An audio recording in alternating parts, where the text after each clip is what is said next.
Olá, o meu nome é Pedro Cabral e sou professor do segundo módulo que se chama Análise Espacial em SIG. Trata-se de um módulo introdutório à análise espacial em SIG. Tem uma natureza teórica e uma componente prática a ser demonstrada com o ArcGIS Online da ESRI. Neste módulo, vamos discutir uma das muitas definições possíveis de SIG. Seguidamente, vamos ver quais são as principais funcionalidades que estes sistemas disponibilizam. Vamos então começar pela definição de SIG. SIG são um conjunto poderoso de ferramentas que permite recolher, armazenar, extrair, transformar e visualizar dados espaciais que representam a realidade de acordo com determinados objetivos. Outras definições incluem também as componentes utilizador e de dados. Na realidade, não existe uma definição unânime de SIG, dada a grande diversidade de aplicações possíveis. As definições existentes dependem essencialmente do âmbito de estudo e do campo de aplicação.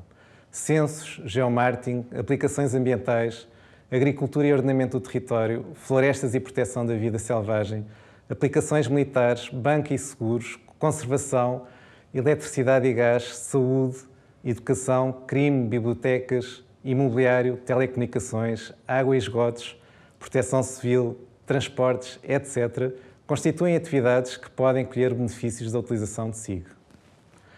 Existem diversas empresas produtoras de software SIG, comercial a operar no mercado. Por outro lado, destaca-se uma corrente importante de utilizadores de software gratuito e aberto de SIG que tem tomado partido das opções disponibilizadas pelo Open Geospatial Consortium e pelo projeto GNU. O software aberto é disponibilizado com permissão de uso, cópia e distribuição na sua forma original ou com modificações, gratuitamente ou com custo. É importante não confundir software aberto ou livre com software gratuito, uma vez que copiar, modificar e redistribuir não significa necessariamente que seja gratuito. Atualmente, existe um número importante de utilizadores que optam pelo software livre e gratuito, destacando-se iniciativas mundiais como o Open Source Geospatial Foundation, cujo sítio de internet faz referência a alguns dos principais projetos existentes. Considerando a definição de SIG referida anteriormente, podemos classificar as suas funcionalidades em três grandes grupos: input e output de dados, armazenamento e gestão de dados e análise espacial. O input de dados tem a ver com o processo de identificação e recolha de dados para uma determinada aplicação de SIG. Esta fase pode envolver a aquisição, reformatação, georreferenciação, compilação e documentação dos dados.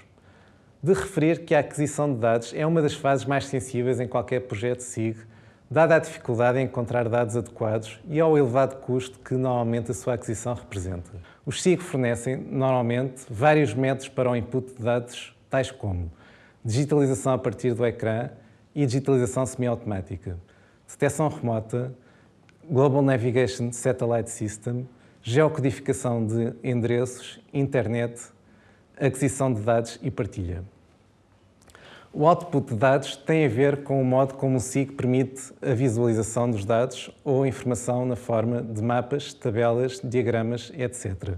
Em termos gerais, podem ser classificados em 4 categorias: texto, por exemplo, tabelas, listas, números ou texto em resposta a consultas; output gráfico, por exemplo, mapas, visualizações no ecrã, diagramas, gráficos, etc. Dados digitais, por exemplo, gravados no disco ou noutro dispositivo de armazenamento ou difundido através de uma rede; e outros menos usados, tais como sons ou vídeos. Este componente do SIG inclui as funcionalidades necessárias ao armazenamento e extração de dados da base de dados. Os métodos necessários para se implementarem estas funcionalidades têm um impacto no modo de execução das operações sobre os dados e assentam na utilização dos modelos de dados vetorial e matricial, comumente designado por raster. No modelo vetorial e no que respeita à informação tabular, cada registro na tabela pode armazenar informação sobre um ou vários objetos no espaço, e cada coluna representa um atributo. A relação espacial existente entre os diversos objetos geográficos, pontos, linhas ou áreas, é definida pela topologia que permite ao SIG a realização de análises espaciais. As relações topológicas mais importantes são conectividade, linhas ligam-se a nós; adjacência, polígonos são adjacentes se partilharem uma linha comum; e contenção, um polígono pode conter outro. No modelo raster, cada nível de informação é descrito utilizando-se uma matriz bidimensional espacialmente abrangente composta por células ou pixels e que constituem o elemento mínimo de análise. Cada célula é supostamente homogénea, armazenando um único valor. Em determinados casos, esse valor pode estar associado a uma tabela com vários atributos. Uma alternativa à utilização de raster para a representação de superfícies contínuas é um modelo irregular triangulado, em inglês Triangulated Irregular Network, que utiliza triângulos não sobrepostos. O que diferencia os SIG dos outros sistemas de informação é a sua capacidade de realizar análises espaciais e tabulares de forma integrada. Existe uma grande diversidade de funcionalidades analíticas, assim como tentativas de as categorizar. As funcionalidades de medida permitem cálculos associados a pontos, linhas, áreas e volumes. Os SIG permitem determinar quantos pontos ou linhas se encontram dentro de um polígono, por exemplo, para calcular quantos centros de saúde se encontram no distrito do Porto, ou para saber quantos quilómetros de autoestradas atravessam a região do Alentejo.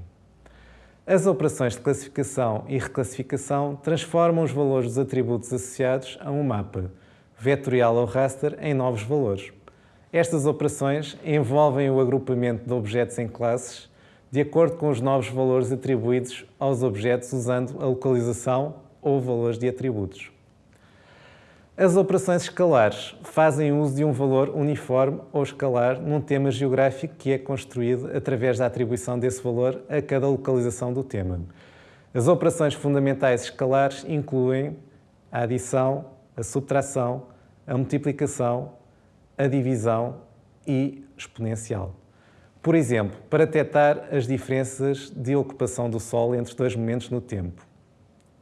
As operações de superposição geram um novo tema geográfico, vetorial ou raster, como função de dois ou mais temas de input. Se os temas de input forem do tipo raster, então o output será também deste tipo, passando-se o mesmo no caso do modelo vetorial. As operações aritméticas básicas de superposição são a adição, subtração, multiplicação e divisão. Existem três operações baseadas em álgebra booleana: a interseção, a união e o complementar. Por exemplo, intersetar um tema contendo o tipo de solos com um tema contendo a classificação da paisagem. O resultado será a combinação dos polígonos dos dois temas e respectiva informação tabular onde se intersetarem espacialmente. As operações de conectividade incluem operações tais como proximidade e difusão. As operações de proximidade geram áreas concêntricas e equidistantes em torno de uma localização ou conjunto de localizações. A proximidade é, normalmente, calculada em função da distância euclidiana em torno de uma localização ou conjunto de localizações. As operações de vizinhança têm a ver com a atribuição de valores a uma localização com base nas características da área circundante. Por exemplo, o valor atribuído a uma célula do tema de output é uma função dos valores na vizinhança daquela localização no tema de input. A modelação de processos espaciais é de grande importância para diversas aplicações de SIG. O objetivo destes modelos é o de compreender os processos físicos, bem como realizar a sua previsão em situações futuras ou em cenários hipotéticos. Existem muitos exemplos de aplicação na área do ambiente, tráfego, da alteração do uso do solo, em epidemiologia, entre outras. Como síntese deste módulo temos: foram abordados conceitos fundamentais relativos à análise espacial em SIG. Foi apresentado o conceito de SIG e identificadas algumas fontes de dados geográficos. Foram exploradas as principais funcionalidades que este tipo de sistema disponibiliza e que são independentes do tipo de software que é usado. É proposta uma componente prática realizada com o ArcGIS Online da Esri. São disponibilizados nos materiais deste módulo um conjunto de exercícios simples que permitirão realizar algumas das operações de análise espaciais possíveis com esta ferramenta. Espero que o módulo tenha sido útil enquanto introdução à análise espacial em SIG. Gostaria de referir que muito ficou por dizer e explorar no âmbito desta temática. Dadas as características deste curso, o conteúdo teórico nunca poderia ser muito aprofundado. No entanto, ficam aqui alguns elementos introdutórios que podem ser aprofundados a partir da consulta e de algumas referências bibliográficas disponibilizadas ou através da frequência de cursos de especialização. Relativamente à componente prática, poderão aprofundar os conhecimentos sobre o ArcGIS Online nos diversos materiais existentes no sítio da Esri ou, se preferirem, utilizar outra ferramenta SIG de entre as muitas disponíveis.